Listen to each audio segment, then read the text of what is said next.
Bom, então, tendo visto uma visão geral, né, do que constitui um sistema de tipos e quais são os componentes principais, a ideia aqui é só a gente ver um formalismo, né, que é proposto para auxiliar em análise semântica, análise sensível ao contexto.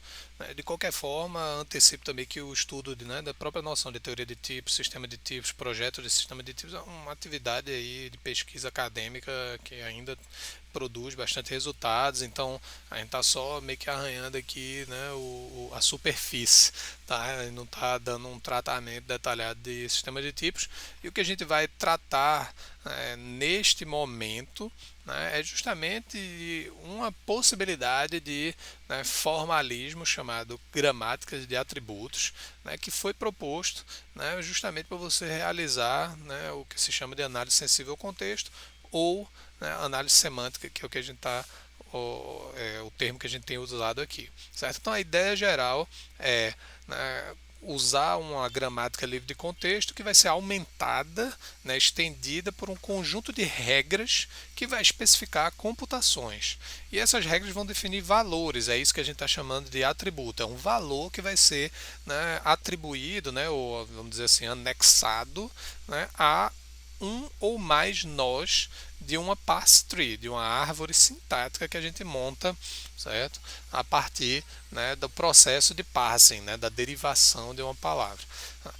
Embora, né, eu já antecipo que não é o formalismo mais utilizado, certo? Existem diferentes limitações, né, que, né, são trazidas por gramáticas de atributo, certo? Gramática de atributos, certo? Como o problema de informações não locais, a própria questão de espaço, questões de, né, circularidade que podem afetar, certo?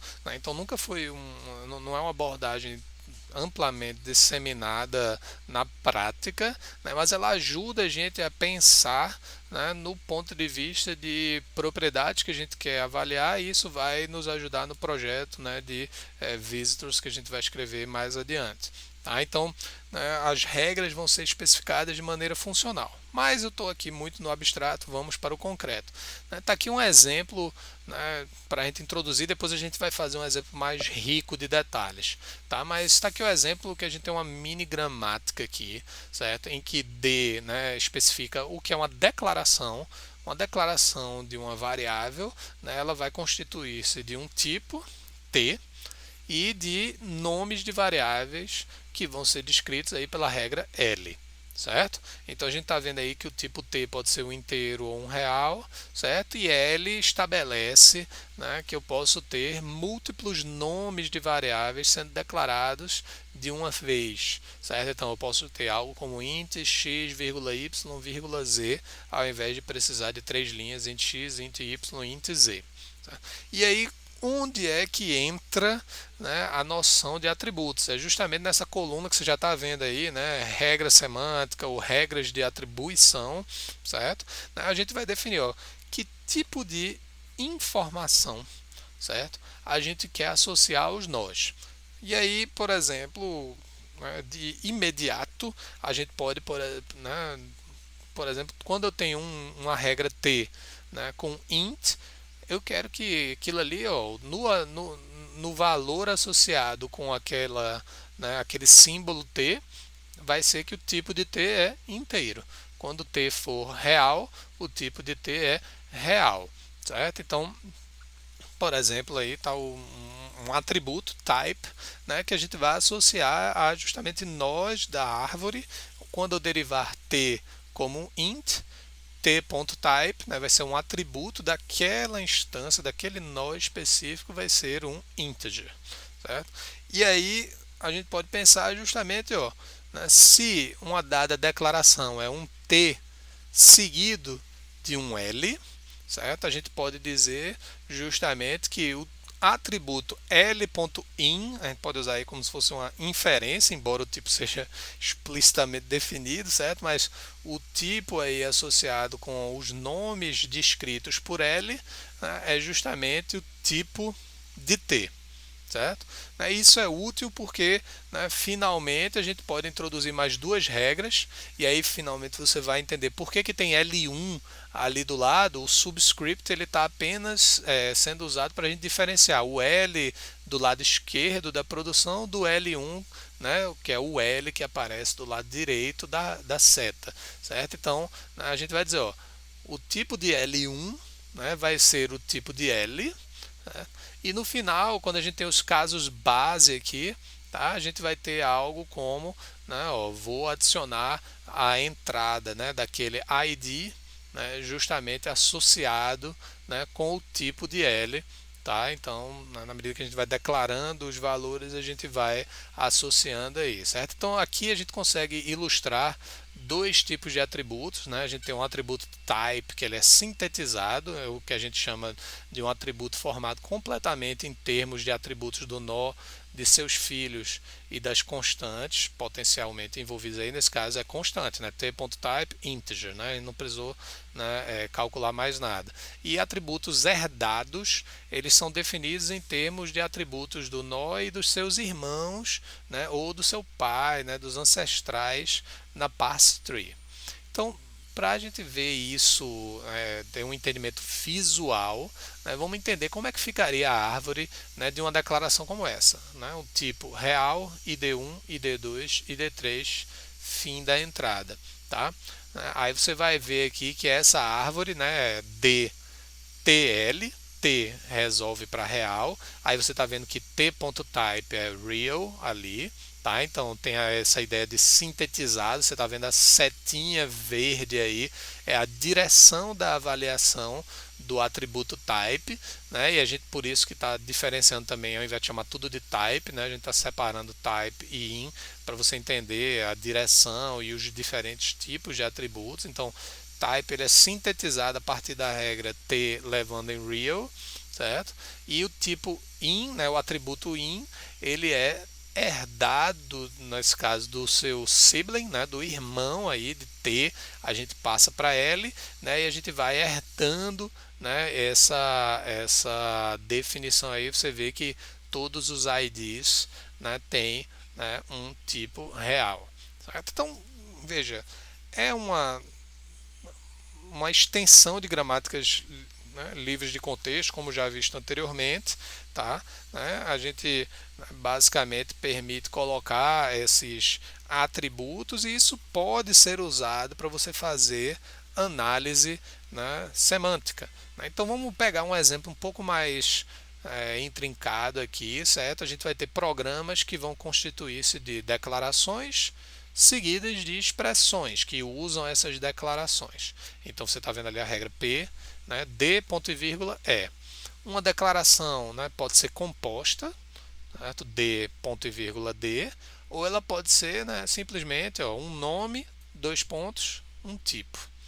Os tipos possíveis aqui são char, integer, array de um dado tipo T e ponteiro para um dado tipo T, certo? Então a gente tem esses quatro possíveis tipos aí, tá?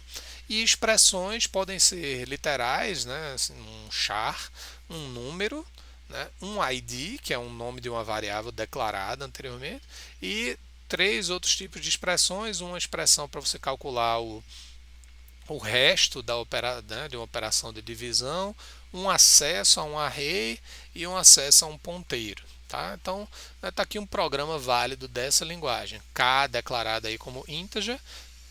Vamos pegar o resto da divisão de K com, né, o número 1985. Beleza?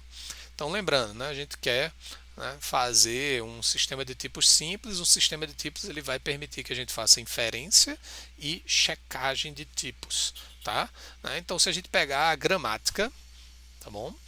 Tá aqui uma linha por célula, né, cada tabela dessa aí, né, tem uma linha, né, da gramática aí, certo? E a gente pode ir algo semelhante ao que a gente já viu antes, tá? Ó, T char e T integer, eles geram, né, o tipo de T vai ser char ou integer, então isso é bem semelhante ao que a gente tinha antes, né, e Quando eu tenho uma declaração, né, de um nome, um ID de um determinado tipo T, eu vou guardar na tabela de símbolos, olha, aquele nome de variável é o que a gente está chamando ali de id.entry, associado com o tipo de T, que vai ser um dentre os possíveis tipos de T. Tá?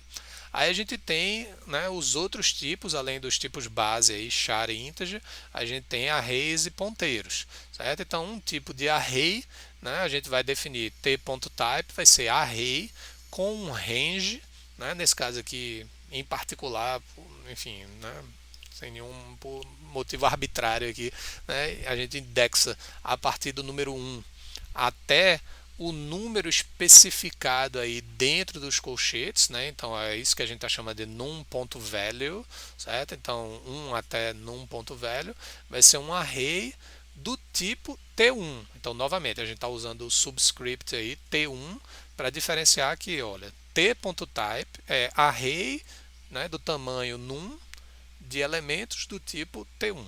É assim que a gente entende a regra semântica correspondente. E finalmente, T, né, chapeuzinho T1, o tipo de T é um ponteiro para elementos do tipo T1. Beleza? Aí vamos olhar os tipos mais simples de expressões. Né? Então, como é que a gente faz a inferência de tipos? Né? Qual é o tipo de uma expressão que é um literal? É o próprio char. O tipo de uma expressão que é um número, né? A gente está assumindo que tem um token number, esse vai ser um tipo inteiro. E qual é o tipo de uma variável? Né? Na hora que eu, sei lá, uso lá k, né? Eu tenho que olhar na tabela de símbolos qual é o tipo que está associado com aquela variável k. Né? Se eu declarei k como sendo um inteiro, né? E.type vai ser inteiro. Se k é um char, E.type vai ser char e assim por diante. Tá? E aí vamos para a parte mais interessante, né, que é justamente das expressões. Né? Aí aqui, veja, a gente vai combinar tanto, né, a inferência quanto a checagem, porque todos esses três, né, todas essas três linhas aí, todas essas três regras da gramática, elas denotam expressões, e expressões têm valores associados, certo? Então, por exemplo, uma expressão de resto de divisão é um, né, mod é 2, certo? A gente vai dizer que ela tem um valor inteiro, mas ela só tem um valor inteiro se o tipo de E1 e o tipo de E2 forem inteiros. Né? Você está vendo aqui, então, ó, o tipo de E vai ser inteiro se o tipo do lado esquerdo e o tipo do lado direito de mod forem inteiros. Do contrário, a gente tem um erro de tipo. Você está tentando fazer uma operação de resto, de divisão com um char, né, com um array, certo? Isso não vai ser aceito por esta gramática.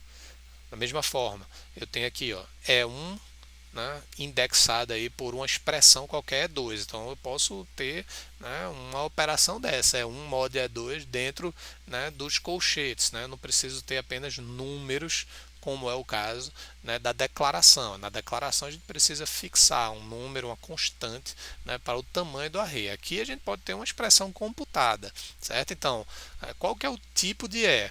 Né? Se o tipo de E2 for inteiro, então eu só posso fazer indexação por tipos numéricos, então o tipo de E2 é inteiro, ok. O tipo de E1 é array, né, de tamanho S e tipo T, então se isso é satisfeito, então E1 é um array, E2 é uma expressão de tipo integer, certo? O tipo de E vai ser T, onde array, né, do tipo T é o tipo de E1, certo? Então, se for um array de inteiros, eu vou retornar um inteiro. Se for um array, né, de char, eu vou retornar char, certo? Eu estou retornando um elemento do array. Aí, finalmente, eu acesso a ponteiros. Tá? Se o tipo de E1 for um ponteiro para elementos do tipo T, o tipo de E vai ser T. Do contrário, erro de tipo. Então veja novamente, a gente está fazendo checagem, né? Por isso que a gente está retornando aí type error, está sinalizando type error, mas a gente também está fazendo inferência, né, para expressões. Aí vamos enriquecer essa gramática com mais um tipo, boolean, certo? E isso permite que a gente, por exemplo, tenha, né, statements, né, coisas como atribuições de variável, certo? Estruturas condicionais e estruturas de repetição, tá? Introduzir Boolean não faz muito, assim, não dá muito trabalho, né? A gente tem que olhar, né, simplesmente para t.type e atribuir como sendo Boolean. Aí veja uma distinção aqui do S. Essas, né, instruções, né, os statements, que são a regra S aí, certo? Eles não têm um tipo, certo? ID igual a E não retorna um tipo. If não retorna um tipo. Algumas linguagens, como Kotlin, por exemplo, e várias outras, na verdade, né, ifs são vistos como expressões, então eles podem retornar um tipo. Mas aqui a gente está tomando a posição mais, né, digamos assim, talvez mais antiga e tradicional de que if são statements e não expressões, né? Então, nenhum desses, a gente não vai calcular s.type, beleza? Mas isso não quer dizer que a gente não queira verificar algo. Então, numa atribuição como id igual a e, eu tenho que comparar se os tipos são compatíveis, né? Nesse caso aqui, a gente está usando aquela equivalência de nomes, né? Ó, se o tipo que está associado com a variável id lá na tabela de símbolos for diferente do tipo de e, certo? A gente vai olhar para o nome do tipo e ver. É diferente, então eu tenho um erro de tipo, certo? Do contrário, a gente não sinaliza nenhum erro, a gente também não precisa adicionar nenhum atributo. Veja que a gente está usando os atributos aqui para fazer essas regras semânticas. Tá? Da mesma forma, né, numa estrutura condicional, o que eu tenho que verificar é o tipo de é booleano, certo? E o mesmo se aplica ao while, certo? O tipo da expressão é booleano? Se não for, nós temos um erro de tipo. Certo? Se for booleano, ok, né? Não precisa adicionar nenhum atributo. Tá? E finalmente, né, se a gente quiser estender ainda um passo além, né, essa gramática, novamente, só a título de, né, ilustração para vocês, né, vamos assumir que a gente pode ter definições de métodos, né, que recebem um argumento t, né, e retornam um valor do tipo t, certo? E eles podem ser chamados aí, né, com expressões, né? Então, tá aí a definição de uma chamada de método também, tá?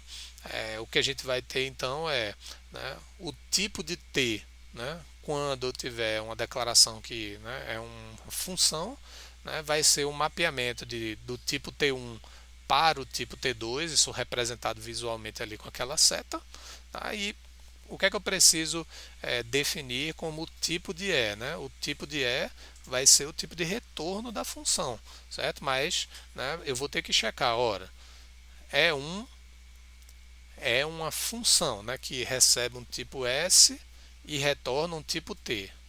E2 é uma expressão que tem o tipo S. Se essas duas condições são satisfeitas, o tipo da expressão resultante é T. Tá?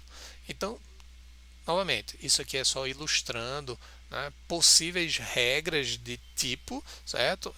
Não necessariamente, né, você precisa, né, se apegar demais a essa notação. O que eu estou querendo aqui é mais, né, transmitir a intuição de que, olha, você vai ter várias dessas regras de tipo. Uma forma de descrevê-las é isso que a gente viu aqui, outra forma é por regras, né, mais formais de sistemas de tipos, que você vai ver, né, nos textos acadêmicos da área, tá? Mas, né, essa é uma maneira de você estender gramáticas livres de contexto, né, para, né, fazer análise sensível ao contexto. Por que a gente não vai, né, direto para gramáticas sensíveis a contexto, certo?